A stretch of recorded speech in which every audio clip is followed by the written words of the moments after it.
right, we're here at my VermiHut worm tower.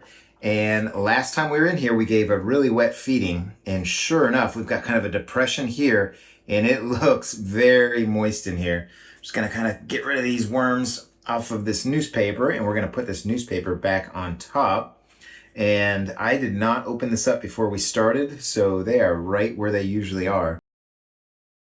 And you can see with all the moisture, they are up and down the sides, and there's all kind of castings on the sides.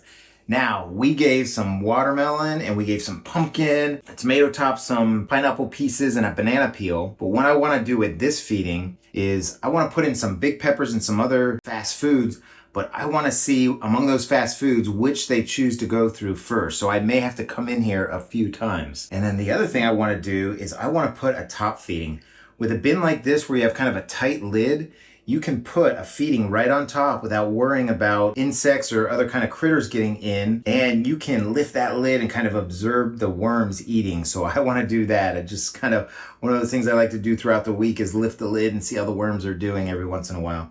So let's go ahead and dig in here and see if we have any of that pumpkin or watermelon in here. And something else we did was, while I was feeding, I forgot to put the amendments in on top of the food. So I just put it in on the top. And as you can see, they went right through it and ate all those amendments, no problem. So with that being a big feeding, we might have some leftovers in here. And it's been 13 days since we were in here. And this bin itself has about 6,000 worms in it. So we'll see if they've taken care of everything we put in here. And one of the things I'm finding is the corn cob from 2 feedings ago. And it is just kind of stripped down to a tiny cob portion. It looks like they got every single kernel off it, and I'm gonna kind of see if I can break it. Oh, there you go.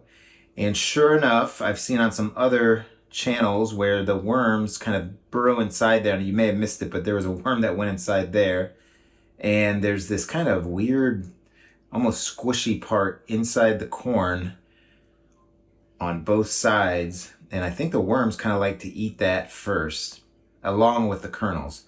So we'll keep putting that in, and let's see if there's anything left of pumpkin or watermelon, maybe the skin. And I think that's what we're finding right here. Actually, this may be a little bit of flesh of something. It's almost like a shark eating something, and then you're trying to figure out what it ate. But I'm not sure what that is. But this right here looks like some maybe watermelon skin. And then let's come on over here. I'm putting my fingers in and I can feel the worms. They are all right here. Whatever was right here is what they're feasting on right now. And oh yeah, sure enough, just a gazillion worms right through there. Awesome. These are red wigglers and blue worms. Kind of the thinner worms are most likely the blue worms, and the little bit chunkier ones are the red wigglers. So that's one of the ways you can tell them apart. And then these orange little worm butts are usually on the end of a red wiggler. So very good in there. Let's keep digging around. And as I dig around, I'm kind of aerating the bin and mixing up the contents and making it so there's no anaerobic parts within this bin. And this right here is kind of office paper. You can see they don't go for it as quickly as they do the cardboard. They will eat it. And this was a whole piece of paper that I kind of crumpled up, and then the last feeding, I think I shredded it a little bit with my fingers.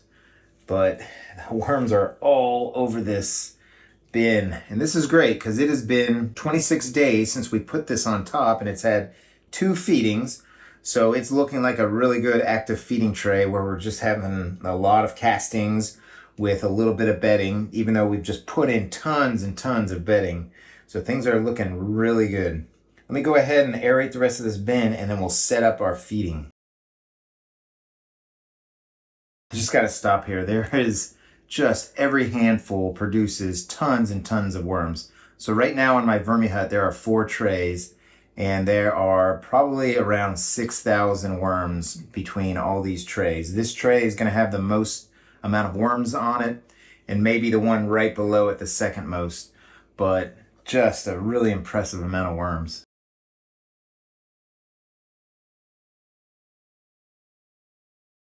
All right, so we've made our little trough that we're going to put our feeding in, and then we'll add some bedding, and then we'll add some of these leftovers that we have. So we'll just start with a toilet paper roll right there. And then we'll add in some of our shredded cardboard. And with that is just a little bit of shredded newspaper and maybe even some bills in there too.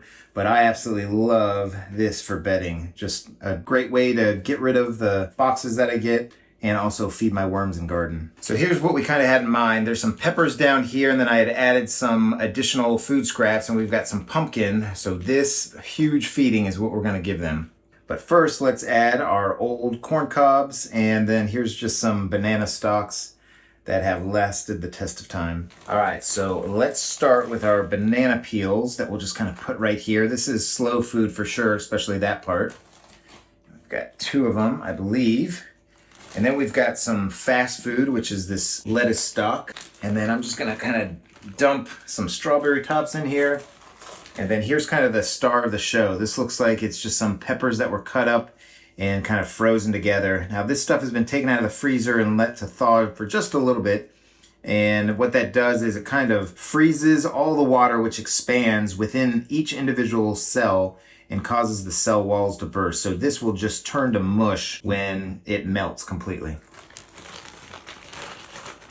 And then there we go, one more right there like that. And then here we'll just put this little piece of pumpkin, but I've got a special thing I'm gonna do with this piece in here. And that is to use it as a top feeding. And I'll get into why I do that when I put more bedding on top and finish with my amendments. So first thing I'm gonna do is just add some panko breadcrumbs. They're stale, they're about 2 years expired, and I'm just trying to get them out of my pantry. And then we'll jump in with some pulverized grains, just some oats and some cornstarch that we had left over and expired. And we'll put in some of our used coffee grounds, just like that. It's just another food source for them. And then finally we'll go in with some pulverized eggshells, and this is just grit for them and some calcium for my garden. They use grit in their digestive tracts in order to grind up their food. So there is the feeding. And what we want to see is, are they going to kind of eat this lettuce stalk first and then go to the peppers, or are they going to just attack it all at once, or what? Because a lot of this is fast food, but if they're given a ton of fast food, what are they going to go for first? That's what I'm looking for. So let's go ahead and bury this up and then add a little bit more bedding to the top.